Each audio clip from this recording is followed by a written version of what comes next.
दर्पण न्यूजच्या सांगली कार्यालयाच्या वर्धापन दिनास हार्दिक शुभेच्छा. शुभेच्छुक श्रीमती वनिता भरत पाटील, लोकनियुक्त सरपंच कसबा वाळवे, तालुका राधानगरी, जिल्हा कोल्हापूर, माजी उपसभापती पंचायत समिती राधानगरी.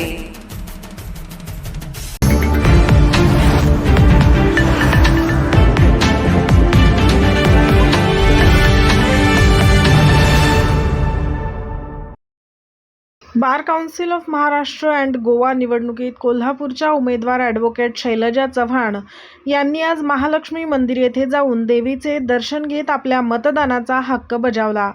आज सकाळी ॲडव्होकेट शैलजा चव्हाण यांनी महालक्ष्मी देवीचे विधिवत दर्शन घेऊन राज्यातील वकील बांधवांच्या हितासाठी काम करण्याचा संकल्प केला.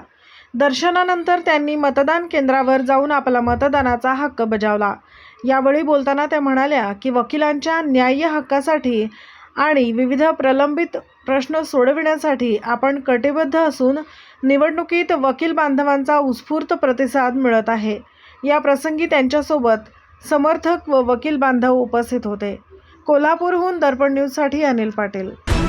निर्भीड बेधडक बातमीसाठी दर्पण न्यूज चॅनलला लाईक करा, शेअर करा, सबस्क्राईब करा. मुख्य संपादक अभिजित रांजणे, दर्पण न्यूज.